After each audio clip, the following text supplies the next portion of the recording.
જ્યારે કોઈ તંત્ર એ નગરપાલિકા હોય, તાલુકા પંચાયત હોય કે જિલ્લા પંચાયત હોય, એમાં બેઠેલા કોઈ અધિકારી હોય કે સત્તા પક્ષના લોકો હોય, એના દ્વારા શહેરને લગતા, ગ્રામ્યને લગતા જે કોઈ કામગીરી કરવામાં આવે છે અને તંત્ર દ્વારા જો એ કામગીરી સારી પણ કરવામાં આવે છે તો ચોક્કસ એ કામગીરી ઉપર તારીફ થવી જોઈએ, એ કામગીરીને વખાણવી જોઈએ, હું માનું છું.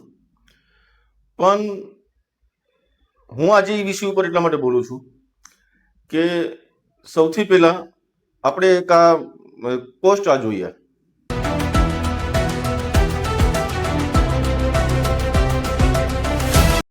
નમસ્કાર, હું છું તમારો મિત્ર મયુર ગોહિલ અને તમે જોઈ રહ્યા છો સાવધ ન્યૂઝ. તમે જે હમણાં પ્લેટ જોઈ તો એ વિશે આપણે એ વાત કરવી છે કે કોઈ કામ કોઈ તંત્ર દ્વારા અગર શરૂ કરવામાં આવે છે અને એ કામમાં સુધારો થયો હોય તો તેનું સ્વાગત થવું જોઈએ, પરંતુ સમસ્યા સામે અવાજ ઉઠાવવો એ પણ એટલો જ જરૂરી છે. જ્યારે રસ્તાઓ પાણીમાં ભરાઈ જાય, લોકો મુશ્કેલીમાં મુકાઈ જાય, વેપારીઓને નુકસાન થાય અને સામાન્ય નાગરિકો જ્યારે હેરાન થાય ત્યારે મીડિયા એ મુદ્દાને લોકો સુધી પહોંચાડે છે.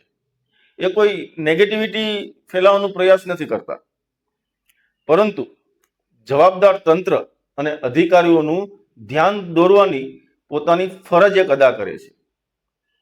આજે જો કોઈ જગ્યાએ સુધારો થયો છે અથવા થયો હોય અને વરસાદ છતાં પાણી ન ભરાયા હોય તો તે ખરેખર આવકારદાયક બાબત છે અને તેનો શ્રેય સંબંધિત વિભાગો તથા તંત્રને મળવો જોઈએ એવું હું પણ માનું છું.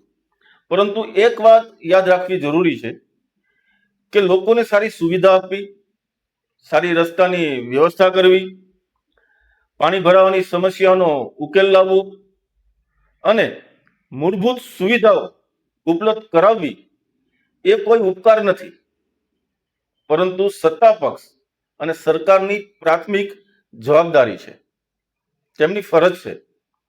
જ્યારે સમસ્યા હોય ત્યારે મીડિયાએ અવાજ ઉઠાવ્યો હતો અને જ્યારે સુધારો થાય ત્યારે તેની નોંધ લેવી એ પણ મીડિયાની ફરજ છે, જવાબદારી છે.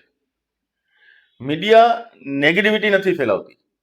મીડિયા સમાજ અને સરકાર વચ્ચે એક સેતુ તૈયાર કરીને આપે છે.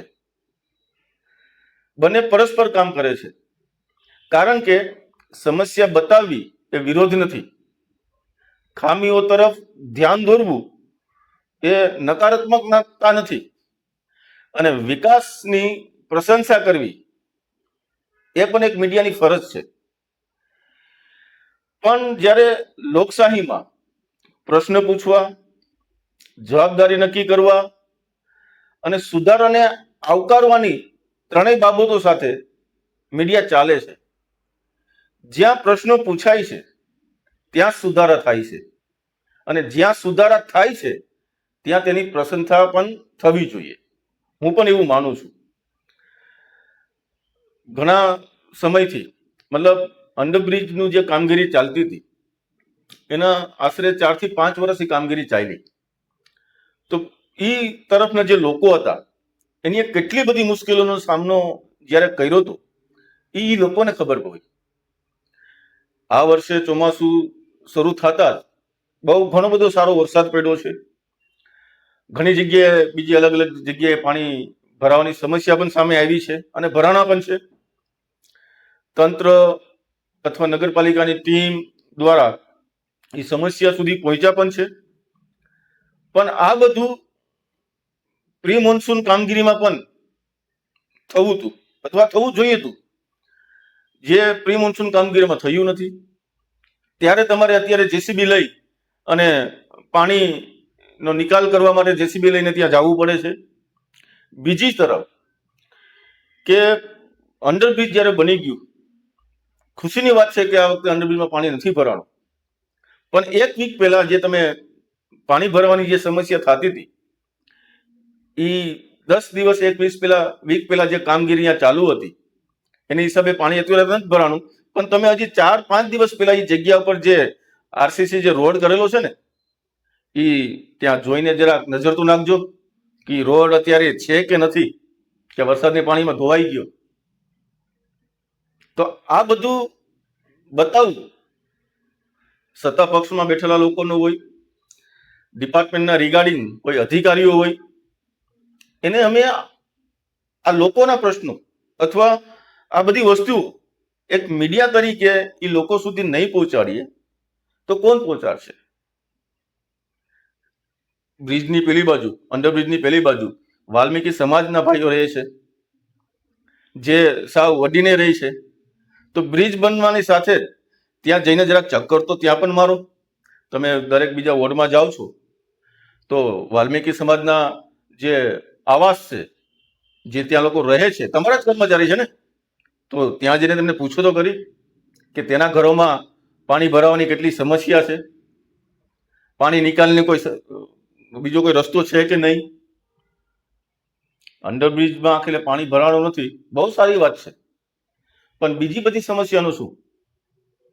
વાલ્મીકી સમાજમાં જઈ ત્યાં લોકો જે રહે છે તેમના ઘરોની જરા હાલત જો, કે જે દિવાલ બનાવવામાં આડી આવી છે એની હિસાબે પાણી સીધું એ લોકોના ઘર તરફ દર વખતે જતું હતું, તો આ વખતે ગયું કે નથી ગયું, એ લોકોના ઘરમાં પાણી ગયું છે કે નથી ગયું, એ પણ એક તમારે જાણવું જોઈએ ને.